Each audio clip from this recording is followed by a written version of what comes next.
रायचरण 12 वर्ष की आयु से अपने मालिक का बच्चा खिलाने पर नौकर हुआ था। उसके पश्चात काफी समय बीत गया। नन्हा बच्चा रायचरण की गोद से निकलकर स्कूल में प्रविष्ट हुआ, स्कूल से कॉलेज में पहुंचा, फिर एक सरकारी स्थान पर लग गया। किंतु रायचरण अब भी बच्चा खिलाता था। यह बच्चा उसकी गोद के पाले हुए अनुकूल बाबू का पुत्र था। बच्चा घुटनों के बल चलकर बाहर निकल जाता। जब रायचरण दौड़कर उसको पकड़ता तो वह रोता और अपने नन्हे नन्हे हाथों से रायचरण को मारता। रायचरण हंसकर कहता, हमारा भैया भी बड़ा होकर जज साहब बनेगा। जब वह रायचरण को चन्ना कहकर पुकारता तो उसका हृदय बहुत हर्षित होता। वह दोनों हाथ पृथ्वी पर टेककर घोड़ा बनता और बच्चा उसकी पीठ पर सवार हो जाता। इन्हीं दिनों अनुकूल बाबू की बदली परियां नदी के किनारे एक जिले में हो गई। नए स्थान की ओर जाते हुए कलकत्ते से उन्होंने अपने बच्चे के लिए मूल्यवान आभूषण और कपड़ों के अतिरिक्त एक छोटी सी सुंदर गाड़ी भी खरीदी। वर्षा ऋतु थी। कई दिनों से मूसलाधार वर्षा हो रही थी। ईश्वर ईश्वर करते हुए बादल फटे। संध्या का समय था। बच्चे ने बाहर जाने के लिए आग्रह किया। रायचरण उसे गाड़ी में बिठाकर बाहर ले गया। खेतों में पानी खूब भरा हुआ था। बच्चे ने फूलों का गुच्छा देखकर जिद की। रायचरण ने उसे बहलाना चाहा किंतु वह न माना। विवश रायचरण बच्चे का मन रखने के लिए घुटनों घुटनों पानी में फूल तोड़ने लगा। कई स्थानों पर उसके पांव कीचड़ में बुरी तरह धंस गए। बच्चा तनिक देर मौन गाड़ी में बैठा रहा, फिर उसका ध्यान लहराती हुई नदी की ओर गया। वह चुपके से गाड़ी से उतरा। पास ही एक लकड़ी पड़ी थी, उठा ली और भयानक नदी के तट पर पहुंचकर उसकी लहरों से खेलने लगा। नदी के शोर में ऐसा मालूम होता था कि नदी की चंचल और मुहजोर जलपरियां सुंदर बच्चे को अपने साथ खेलने के लिए बुला रही है। रायचरण फूल लेकर वापस आया तो देखा गाड़ी खाली है।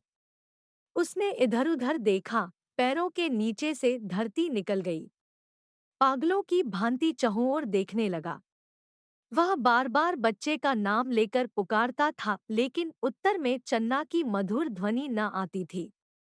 चारों ओर अंधेरा छा गया। बच्चे की माता को चिंता होने लगी। उसने चारों ओर आदमी दौड़ाए। कुछ व्यक्ति लालटेन लिए हुए नदी के किनारे खोज करने पहुंचे। रायचरण उन्हें देखकर उनके चरणों में गिर पड़ा। उन्होंने उससे प्रश्न करने आरंभ किए, किंतु वह प्रत्येक प्रश्न के उत्तर में यही कहता, मुझे कुछ मालूम नहीं। यद्यपि प्रत्येक व्यक्ति की यह सम्मति थी कि छोटे बच्चे को परियां नदी ने अपने आंचल में छिपा लिया है, किंतु फिर भी हृदय में विभिन्न प्रकार की शंकाएं उत्पन्न हो रही थी। एक यह कि उसी संध्या को निर्वासितों का एक समूह नगर से गया था और मां को संदेह था कि रायचरण ने कहीं बच्चे को निर्वासित के हाथों न बेच दिया हो। वह रायचरण को अलग ले गई और उससे विनती करते हुए कहने लगी, रायचरण, तुम मुझसे जितना रुपया चाहो ले लो, किंतु परमात्मा के लिए मेरी दशा पर तरस खाकर मेरा बच्चा मुझको वापस कर दो। परंतु रायचरण कुछ उत्तर न दे सका, केवल माथे पर हाथ मारकर मौन हो गया। स्वामिनी ने क्रोध और आवेश की दशा में उसको घर से बाहर निकाल दिया। अनुकूल बाबू ने पत्नी को बहुत समझाया, किंतु माता के हृदय से शंकाएं दूर न हुई। वह बराबर यही कहती रही कि मेरा बच्चा सोने के आभूषण पहने हुए था, अवश्य इसने। रायचरण अपने गांव वापस चला आया। उसे कोई संतान न थी और न ही संतान होने की कोई संभावना थी। किंतु साल की समाप्ति पर उसके घर पुत्र ने जन्म लिया, परंतु पत्नी सूतिकाग्रह में ही मर गई। घर में एक विधवा बहन थी। उसने बच्चे के पालन पोषण का भार अपने ऊपर लिया। जब बच्चा घुटनों के बल चलने लगा, वह घर वालों की नजर बचाकर बाहर निकल जाता। रायचरण जब उसे दौड़कर पकड़ता तो वह चंचलता से उसको मारता। उस समय रायचरण के नेत्रों के सामने अपने उस नन्हे मालिक की सूरत फिर जाती जो परियां नदी की लहरों में लुप्त हो गया था।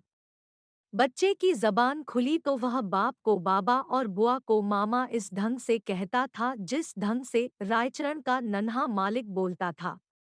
रायचरण उसकी आवाज से चौंक उठता। उसे पूर्ण विश्वास था कि उसके मालिक ने उसके घर में जन्म लिया है। इस विचार को निर्धारित करने के लिए उसके पास 3 प्रमाण थे। एक तो यह कि वह नन्हे मालिक की मृत्यु के थोड़े ही समय पश्चात उत्पन्न हुआ। दूसरे यह कि उसकी पत्नी वृद्ध हो गई थी और संतानोत्पत्ति की कोई आशा न थी। तीसरे यह कि बच्चे के बोलने का ढंग और उसकी संपूर्ण भाव भंगिमाएं नन्हे मालिक से मिलती जुलती थी। वह हर समय बच्चे की देखभाल में संलग्न रहता। उसे भय था कि उसका नन्हा मालिक फिर कहीं गायब न हो जाए। वह बच्चे के लिए एक गाड़ी लाया और अपनी पत्नी के आभूषण बेचकर बच्चे के लिए आभूषण बनवा दिए। वह उसे गाड़ी में बिठाकर प्रतिदिन वायुसेवन के लिए बाहर ले जाता था। धीरे धीरे दिन बीतते गए और बच्चा सयाना हो गया। परंतु इस लाड़चाव में वह बहुत बिगड़ गया था। किसी से सीधे मुंह बात न करता। गांव के लड़के उसे लाट साहब कहकर छेड़ते। जब लड़का शिक्षा योग्य हुआ तो रायचरण अपनी छोटी सी जमीन बेचकर कलकत्ता आ गया।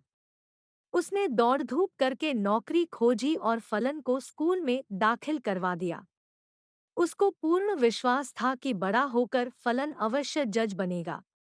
होते होते अब फलन की आयु 12 वर्ष हो गई। अब वह खूब लिख पढ़ सकता था।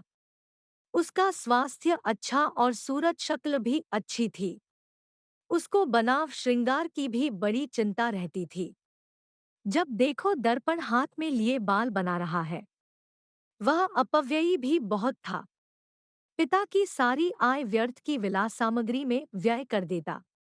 रायचरण उससे प्रेम तो पिता की भांति करता था, किंतु प्राय उसका बर्ताव उस लड़के से ऐसा ही था जैसे मालिक के साथ नौकर का होता है। उसका फलन भी उसे पिता न समझता था। दूसरी बात यह थी कि रायचरण स्वयं को फलन का पिता प्रकट भी न करता था। छात्रावास के विद्यार्थी रायचरण के गंवारपन का उपहास करते और फलन भी उन्हीं के साथ सम्मिलित हो जाता। रायचरण ने जमीन बेचकर जो कुछ रुपया प्राप्त किया था वह अब लगभग सारा समाप्त हो चुका था। उसका साधारण वेतन फलन के खर्चों के लिए कम था। वह प्राय अपने पिता से जेब खर्च और विलास की सामग्री तथा अच्छे अच्छे वस्त्रों के लिए झगड़ता रहता था। आखिर एक युक्ति रायचरण के मस्तिष्क में आई। उसने नौकरी छोड़ दी और उसके पास जो कुछ शेष रुपया था फलन को सौंप कर बोला, फलन, मैं एक आवश्यक कार्य से गांव जा रहा हूँ, बहुत जल्द वापस आ जाऊंगा। तुम किसी बात से घबराना नहीं।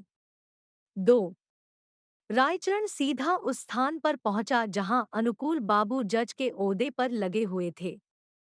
उनके और कोई दूसरी संतान न थी, इस कारण उनकी पत्नी हर समय चिंतित रहती थी। अनुकूल बाबू कचहरी से वापस आकर कुर्सी पर बैठे हुए थे और उनकी पत्नी संतानोत्पत्ति के लिए बाजारू दवा बेचने वाले से जड़ी बूटियां खरीद रही थी। काफी दिनों के पश्चात वह अपने वृद्ध नौकर रायचरण को देखकर आश्चर्यचकित हुई। पुरानी सेवाओं का विचार करके उसको रायचरण पर तरस आ गया और उससे पूछा, क्या तुम फिर नौकरी करना चाहते हो? रायचरण ने मुस्कराकर उत्तर दिया, मैं अपनी मालकिन के चरण छूना चाहता हूँ। अनुकूल बाबू रायचरण की आवाज सुनकर कमरे से निकल आए। रायचरण की शक्ल देखकर उनके कलेजे का जख्म ताजा हो गया और उन्होंने मुख फेर लिया। रायचरण ने अनुकूल बाबू को संबोधित करके कहा, सरकार, आपके बच्चे को परिया ने नहीं बल्कि मैंने चुराया था। अनुकूल बाबू ने आश्चर्य से कहा, तुम यह क्या कह रहे हो? क्या मेरा बच्चा वास्तव में जिंदा है?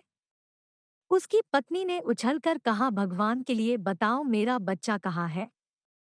रायचरण ने कहा, आप संतोष रखें, आपका बच्चा इस समय भी मेरे पास है।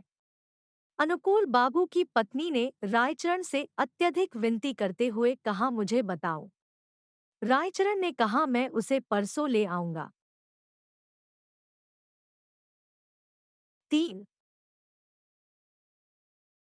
रविवार का दिन था। जज साहब अपने मकान में बेचैनी से रायचरण की प्रतीक्षा कर रहे थे। कभी वह कमरे में इधर-उधर टहलने लगते और कभी थोड़े समय के लिए आराम कुर्सी पर बैठ जाते। आखिर 10 बजे के लगभग रायचरण ने फलन का हाथ पकड़े हुए कमरे में प्रवेश किया। अनुकूल बाबू की घरवाली फलन को देखते ही दीवानों की भांति उसकी ओर लपकी और उसे बड़े जोर से गले लगा लिया। उनके नेत्रों से अश्रुओं का समुद्र उमड़ पड़ा। कभी वह उसको प्यार करती, कभी आश्चर्य से उसकी सूरत तकने लग जाती। फलन सुंदर था और उसके कपड़े भी अच्छे थे। अनुकूल बाबू के हृदय में भी पुत्रप्रेम का आवेश उत्पन्न हुआ, किंतु जरा सी देर के बाद उनके पितृप्रेम का स्थान कानून भावना ने ले लिया और उन्होंने रायचरण से पूछा, भला इसका प्रमाण क्या है कि यह बच्चा मेरा है? रायचरण ने उत्तर दिया, इसका उत्तर मैं क्या दूं सरकार। इस बात का ज्ञान तो परमात्मा के सिवाय और किसी को नहीं हो सकता कि मैंने ही आपका बच्चा चुराया था। जब अनुकूल बाबू ने देखा कि उनकी पत्नी फलन को कलेजे से लगाए हुए है, तो प्रमाण मांगना व्यर्थ है। इसके अतिरिक्त उन्हें ध्यान आया कि इस गंवार को ऐसा सुंदर बच्चा कहाँ मिल सकता था और झूठ बोलने से क्या लाभ हो सकता है। सहसा उन्हें अपने वृद्ध नौकर की बेध्यानी याद आ गई और कानूनी मुद्रा में बोले, रायचरण, अब तुम यहाँ नहीं रह सकते। रायचरण ने ठंडी उसांस भरकर कहा, सरकार, अब मैं कहाँ जाऊं? बूढ़ा हो गया हूँ, अब मुझे कोई नौकर भी न रखेगा। भगवान के लिए अपने द्वार पर पड़ा रहने दीजिए। अनुकूल बाबू की पत्नी बोली, रहने दो, हमारा क्या नुकसान है? हमारा बच्चा भी इसे देखकर प्रसन्न रहेगा। किंतु अनुकूल बाबू की कानूनी नस भड़की हुई थी। उन्होंने तुरंत उत्तर दिया, नहीं, इसका अपराध बिल्कुल क्षमा नहीं किया जा सकता। रायचरण ने अनुकूल बाबू के पांव पकड़ते हुए कहा, सरकार, मुझे न निकालिए, मैंने आपका बच्चा नहीं चुराया था बल्कि परमात्मा ने चुराया था। अनुकूल बाबू को गंवार की इस बात पर और भी अधिक क्रोध आ गया। बोले, नहीं, अब मैं तुम पर विश्वास नहीं कर सकता। तुमने मेरे साथ कृतघ्नता की है। रायचरण ने फिर कहा, सरकार, मेरा कुछ अपराध नहीं। अनुकूल बाबू त्योरियों पर बल डालकर कहने लगे, तो फिर किसका अपराध है? रायचरण ने उत्तर दिया, मेरे भाग्य का। परंतु शिक्षित व्यक्ति भाग्य का अस्तित्व स्वीकार नहीं कर सकता। फलन को जब मालूम हुआ कि वह वास्तव में एक धनी व्यक्ति का पुत्र है, तो उसे भी रायचरण की इस चेष्टा पर क्रोध आया कि उसने इतने दिनों तक क्यों उसे कष्ट में रखा। फिर रायचरण को देखकर उसे दया भी आ गई और उसने अनुकूल बाबू से कहा, पिताजी, इसको क्षमा कर दीजिए। यदि आप इसको अपने साथ नहीं रखना चाहते तो इसकी थोड़ी पेंशन कर दें। इतना सुनने के बाद रायचरण अपने बेटे को अंतिम बार देखकर अनुकूल बाबू की कोठी से निकलकर चुपचाप कहीं चला गया।